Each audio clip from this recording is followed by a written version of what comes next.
Assalamualaikum warahmatullahi wabarakatuh. Waalaikumsalam warahmatullahi wabarakatuh. Bismillahirrahmanirrahim. Hamdan wa salaman amma ba'du. Kembali lagi bersama kita di Maulaya Official Channel. Di sini kita akan membahas tentang bulan Rajab. Iya. Kan di sini kan masih dalam suasana bulan Rajab. Iya. Menurut Islam, bulan Rajab itu bagaimana, Pak? Ya, bulan Rajab itu bulan yang mulia. Jadi di Al-Qur'an itu di Al-Quran itu kan disebut bahwa satu tahun itu ada 12 bulan. Minha arba'atun hurum. Ada 4 bulan itu yang mulia. Dzulqa'dah, Dzulhijjah, Muharram, kemudian bulan Rajab. Nah, ini bulan-bulan yang mulia karena tentu di dalamnya banyak keistimewaan-keistimewaan. Keistimewaannya diantaranya adalah kita sebagai umat Islam dianjurkan untuk melakukan ibadah puasa di bulan Rajab, begitu. Ini ada beberapa pertanyaan yang sudah masuk ke admin. Apakah boleh puasa Rajab diniati sekalian dengan puasa Senin Kemis atau sekalian dikodok puasa Ramadan? Oh iya.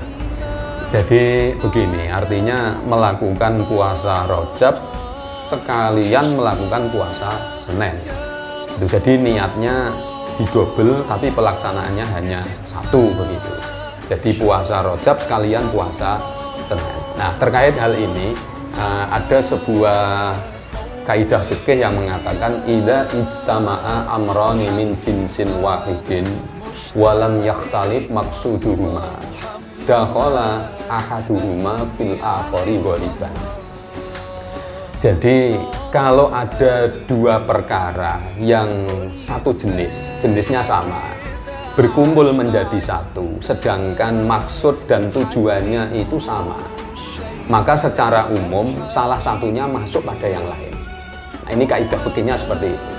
Artinya kalau ada dua amalan itu sejenis, nah kayak ini, kayak puasa Rajab dengan puasa Senin, ini satu jenis, sama-sama sunnahnya. Nah, maka salah satunya bisa masuk pada yang lain. Berarti dalam hal ini boleh.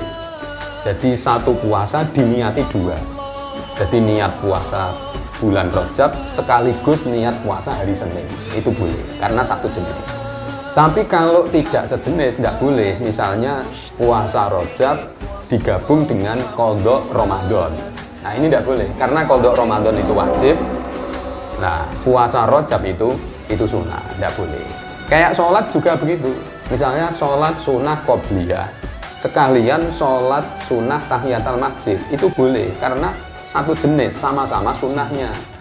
Ya, jadi idza istama'a amroni min jinsin wahidin, ketika ada dua perkara yang sama-sama jenisnya, jadi jenisnya sama, ketika berkumpul jadi satu, ya, maka secara umum salah satunya itu bisa masuk kepada yang lain. Begitu. Jadi ini boleh diniati double, ya, puasa Rajab sekalian puasa Senin Kemis. Begitu. Yang kedua, bagaimana hukumnya makan sahur saat adzan subuh? Ada yang bilang begini, Pak, kalau puasa sunnah masih boleh sahur, asal jangan sampai orang yang jamaah di masjid selesai sholat subuh. Apakah itu benar? Nah, begini, yang namanya puasa itu kan ada mulainya dan ada akhirnya. Mulainya itu dari terbitnya fajar sampai terbenamnya matahari. Berarti kalau sudah masuk fajar, ya berarti sudah tidak boleh makan. Nah, yang namanya sahur itu ya tentu sebelum fajar. Kalau sudah adzan subuh kok masih makan sahur, ya tidak benar. Jadi kalau ada yang mengatakan, ada yang bilang kalau orang-orang itu asal masih melakukan sholat subuh maka boleh makan, oh tidak benar. Jadi yang namanya sahur itu ya tentu sebelum keluarnya fajar. Kalau fajar sudah keluar kok makan, ya berarti sudah tidak bisa melakukan puasa. Begitu. Yang ketiga, bagaimana jika ada orang yang punya hutang puasa Ramadan, belum sempat mengkodoknya sampai datang Ramadan berikutnya? Apa benar kalau Ramadan kemarin belum dikodok, puasa Ramadan yang sekarang tidak diterima? Oh, begini. Jadi kalau orang punya tanggungan puasa Ramadan tahun kemarin, tentu ya harus dibayar dengan puasa, kodok puasa namanya.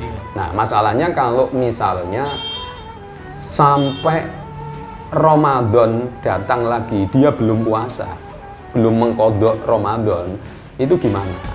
Itu kewajiban untuk mengqadha tetap berlaku. Jadi tetap harus diqadha.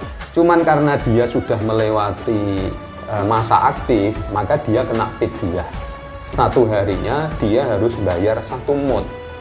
1 mud itu ukurannya ya kurang lebih kalau menurut Imam Syafi'i itu kurang lebih 543 gram.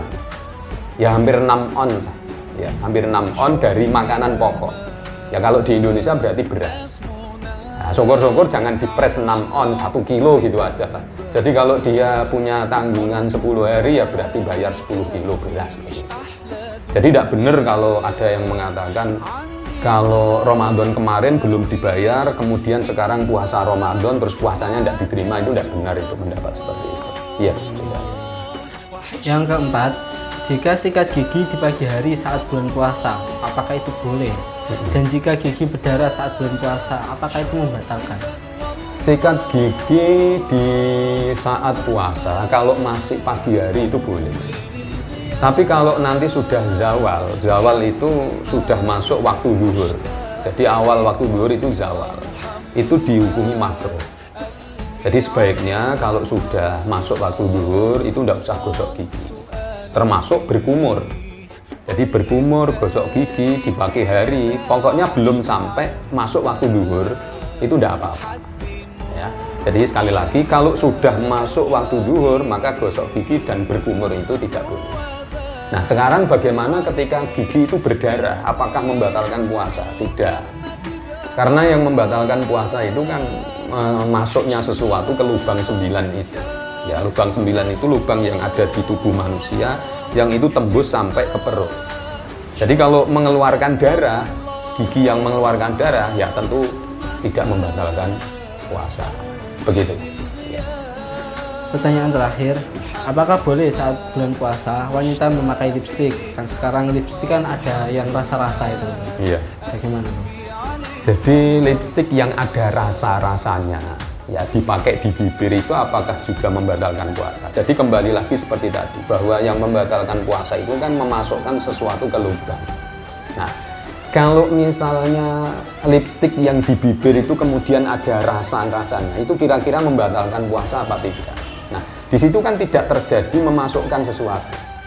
Nah, berarti ya tidak apa-apa. Sama seperti orang yang mencicipi makanan itu. Jadi di saat puasa, dia masak ingin mencicipi ini rasanya asin apa tidak. Ini kan butuh dicicipi. Nah, itu diperbolehkan mencicipi.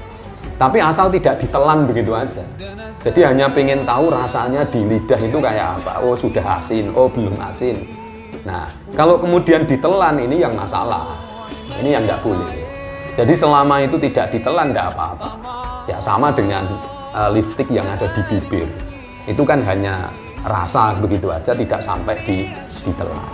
Jadi pada prinsipnya wanita yang pakai lipstik yang ada rasa-rasanya itu di saat dia puasa maka tidak apa-apa. Begitu, cukup ya. Demikian tadi adalah pembahasan tentang bulan Rajab. Semoga dengan puasa ini dapat memberikan kita sebuah keberkahan dalam hidup. Sekian dari kami. Kurang lebihnya mohon maaf yang sebesar-besarnya. Wabillahi taufiq wal hidayah. Wal inayah. Wassalamualaikum warahmatullahi wabarakatuh. Waalaikumsalam warahmatullahi wabarakatuh. Muhammad alfi alaik sallallahu